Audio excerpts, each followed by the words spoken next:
Olá, meus irmãos. Bem-vindos ao nosso canal. É um prazer ter você conosco em mais uma aula da Escola Bíblica Dominical. Antes de começarmos, inscreva-se no canal, ative o sininho e deixe o seu comentário. Isso ajuda nosso trabalho a alcançar mais pessoas. Hoje, vamos estudar a lição de número 2, intitulada Somos Cristãos, das lições bíblicas da classe de adultos do primeiro trimestre de 2025. Prepare sua Bíblia e sua revista para que você possa acompanhar o ensino com mais profundidade. O texto áureo da nossa lição está em Atos, capítulo 15 e versículo 19, onde lemos: Pelo que julgo que não se deve perturbar aqueles, dentre os gentios, que se convertem a Deus.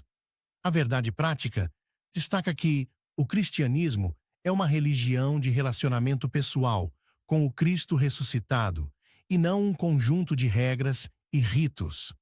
Nesta aula, devemos trabalhar três objetivos principais. Primeiro, temos que apontar a tendência judaizante predominante entre os primeiros cristãos. Segundo, devemos elencar as pressões sofridas pelos apóstolos por parte dos judaizantes que se opunham ao Evangelho da Graça. E terceiro, precisamos mostrar de que forma a doutrina judaizante se faz presente entre os cristãos atualmente. Na introdução da nossa lição, observamos que a Igreja nasceu dentro de uma comunidade judaica, no dia de Pentecostes, em Jerusalém. Por isso, a Igreja herdou muitas ideias e práticas do campo teológico e ético. E esses pontos de interseção levaram alguns a confundir a lei de Moisés com a graça. Nesta lição, veremos que os apóstolos, principalmente Paulo, tiveram muita dificuldade de mostrar isso aos judaizantes. E assim, podemos dizer que quando a luz da verdade começa a se espalhar, as sombras das mentiras tentam encobri-la. Portanto, dentro da igreja primitiva, uma batalha silenciosa começava a se desenrolar. Um combate entre o que era puro e o que estava sendo distorcido. O ano era 50 depois de Cristo, e em Gálatas, capítulo 2, e versículos 1 ao 5, o apóstolo Paulo traz a nós um relato vívido de um conflito que ameaçava desvirtuar o próprio Evangelho de Cristo. Agora, vamos ao primeiro tópico: prevenindo-se contra a tendência judaizante. Aqui é essencial para compreendermos como o Evangelho foi ameaçado por questões legalistas que tentavam impor a lei judaica como meio de salvação aos cristãos gentios.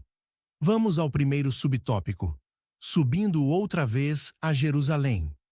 14 anos após sua conversão, Paulo sobe mais uma vez a Jerusalém. Mas não é uma viagem qualquer. Não é uma simples visita a uma cidade antiga. Não é uma convocação dos apóstolos. Esta viagem, ele diz, foi por revelação. Uma revelação direta de Deus. O peso dessa revelação ecoa nas palavras de Paulo, quando ele descreve: Eu fui a Jerusalém por revelação. Aqui suas palavras reverberam como um grito de alerta. E é nesse cenário que Paulo se ergue contra os falsos ensinos que ameaçam a pureza do Evangelho. Alguns falsos mestres, enraizados em tradições humanas e religiosas, buscavam distorcer a verdade, e Paulo sabia que a luta era urgente.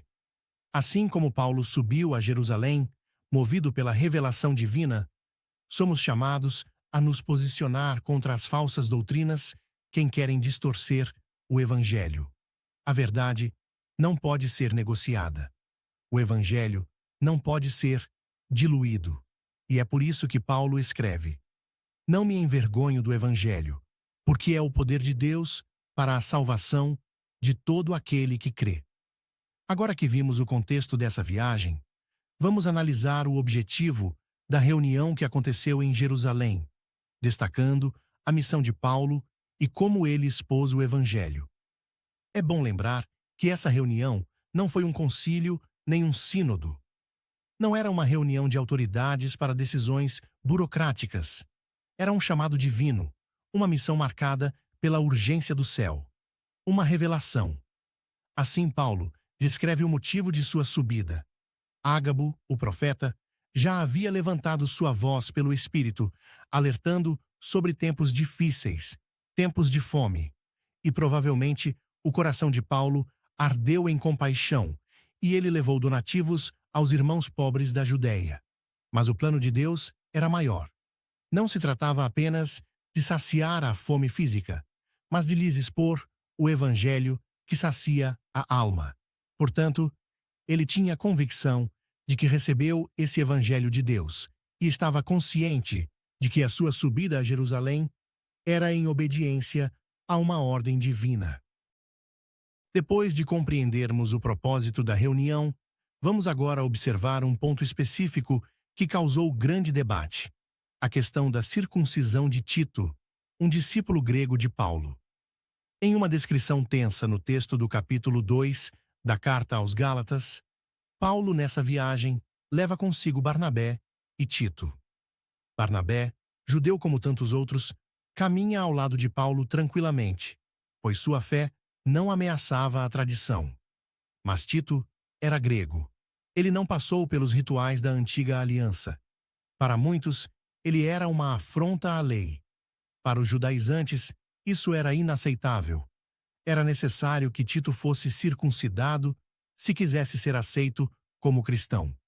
Mas Paulo, com coragem e firmeza, não cede. Ele não permite que a salvação por meio da graça seja obscurecida pelas obras da lei. Não se trata de uma questão de agradar aos homens ou de evitar o conflito, mas de preservar o que é essencial. Nós somos cristãos. É essa a marca que nos define, que transcende qualquer tradição ou rito. Não importa a circuncisão ou a cultura. O que importa é a fé e a nossa obediência à palavra de Cristo. Paulo não está defendendo uma causa pessoal. Ele está defendendo o alicerce do cristianismo. Se ceder à circuncisão de Tito, ele estaria comprometendo a mensagem que transcende as obras da lei. A salvação não vem pela lei, mas pela graça de Deus em Cristo Jesus. Se os gentios precisassem seguir rituais judaicos para serem salvos, a mensagem da cruz perderia seu poder. Vamos agora ao segundo tópico, a tendência judaizante no início da Igreja.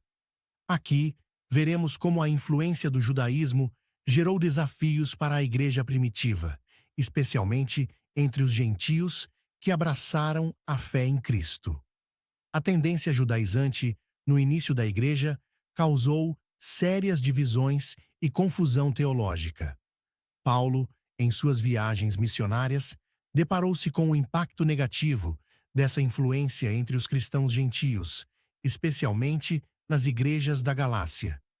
Vamos entender como ele reagiu ao perceber o afastamento dos irmãos da verdadeira fé.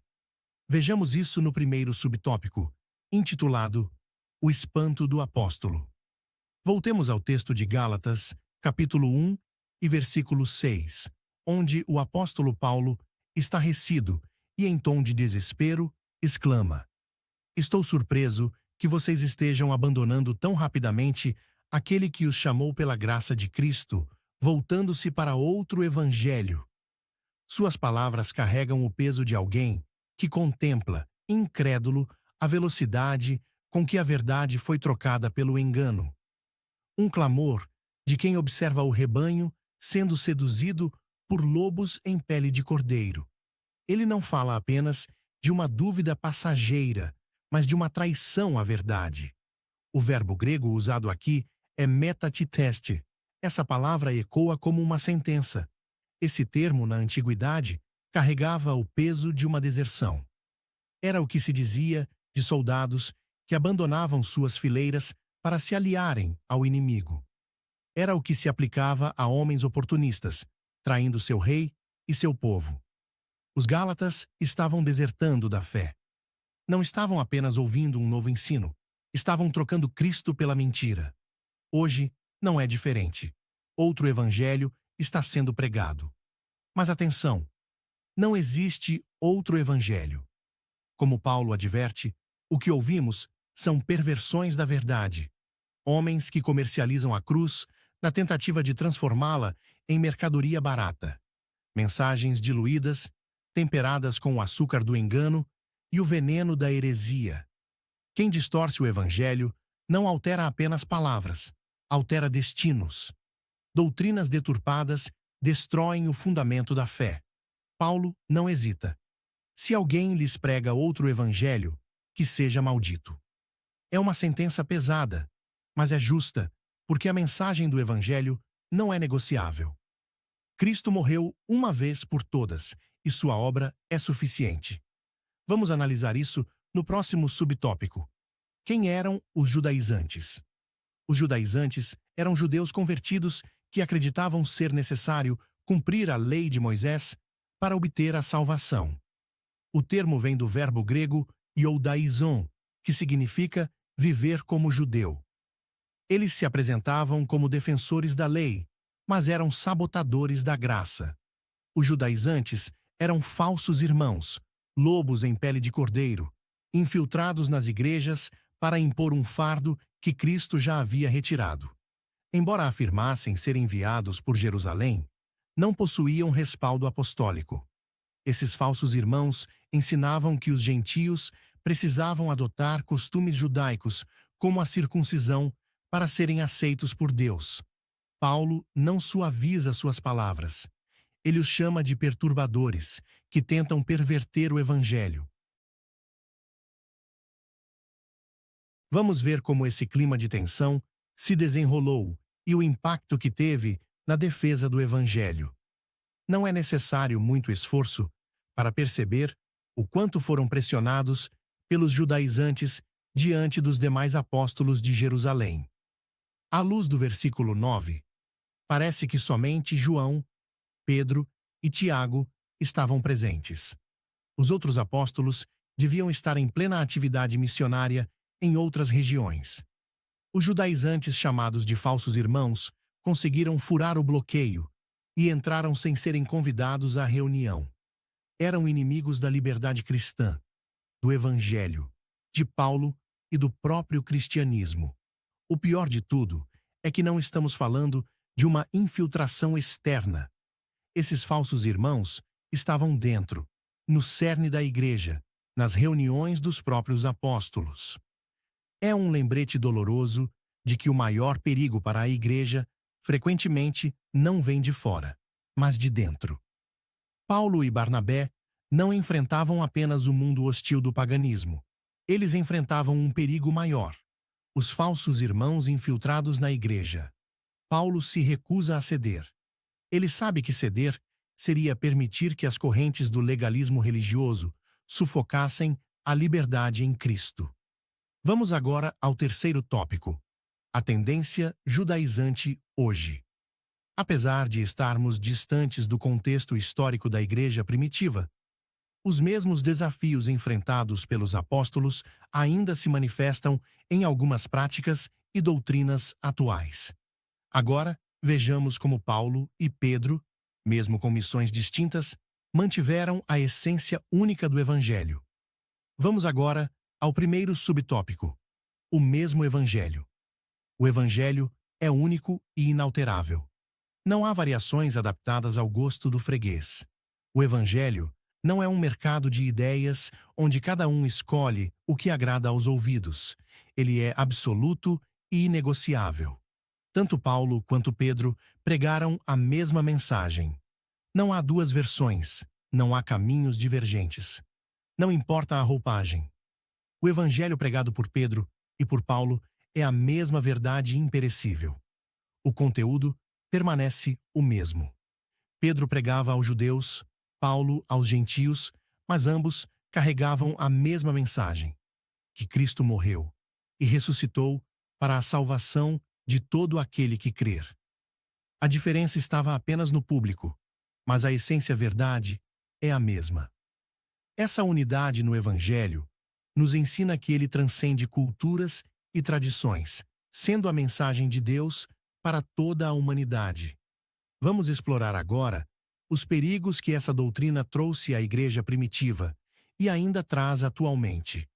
Os apóstolos viam em tudo isso dois problemas sérios: a ameaça à liberdade cristã e o perigo de o cristianismo se tornar uma mera seita judaica. Os cristãos judaizantes traziam a lei como um fardo, como se o Calvário de Cristo fosse insuficiente. O sangue de Cristo, que é suficiente para purificar o pecado, é agora, nesse evangelho distorcido, ignorado. Eles trocam a liberdade pela escravidão da lei. Na verdade, quem tem o Espírito Santo vive pelo Espírito. Então, contra a tendência judaizante, é preciso aprender a viver na dependência do Espírito e não da lei, lutando contra os vícios da carne e buscando as virtudes do fruto do Espírito. Vamos identificar e compreender como essas práticas judaizantes se manifestam no contexto atual. Vivemos em um tempo onde a essência do judaísmo legalista ressurge de maneira disfarçada no meio evangélico. As práticas tradicionais incluem a guarda do sábado, observância do kashrut, que são as leis dietéticas do judaísmo, regulamentando o que é permitido ou proibido comer, a liturgia das sinagogas, o uso do shofar, uma trompa feita, geralmente, de chifre de carneiro, o uso do talit, um manto ou chale usado durante as orações, e o uso do quipá, um solidéu colocado sobre a cabeça pelos judeus. No entanto, é importante compreender que os judeus, que reconheceram Cristo como o Messias, mantêm suas tradições judaicas não como um requisito para a salvação, mas como um meio de preservar sua rica identidade cultural e religiosa. O apóstolo Paulo, em 1 Coríntios 7:18, fala claramente: é alguém chamado, estando circuncidado? Fique circuncidado. A conversão de um judeu não requer a renúncia às suas tradições. Ao contrário, ele pode continuar vivendo segundo os costumes que são parte de sua herança, sem que isso tenha qualquer influência sobre sua salvação. Essas práticas, quando realizadas fora de seu contexto cultural, podem levar ao erro de confundir elementos culturais com exigências espirituais. Para os não-judeus, a instrução é igualmente clara. É alguém chamado, estando incircuncidado? Não se circuncide. Não há necessidade de se judaizar ou adotar práticas que não são exigidas por Cristo. A tentação de imitar os judeus em seus rituais para alcançar uma espiritualidade mais pura ou verdadeira é um erro grave. Paulo nos chama à liberdade da graça e à obediência simples à verdade do Evangelho. A salvação não depende de rituais externos, mas da fé genuína em Cristo, o único mediador entre Deus e os homens. Concluindo a nossa lição, o resultado das discussões no contexto da igreja primitiva foi desfavorável aos judaizantes.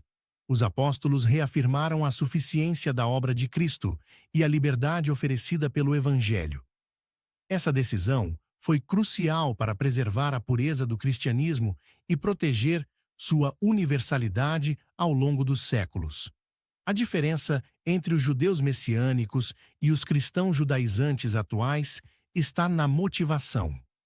Enquanto os judeus preservam sua cultura e tradição, os cristãos judaizantes tentam misturar a graça de Cristo com elementos da lei, o que equivale a colocar remendo novo em pano velho.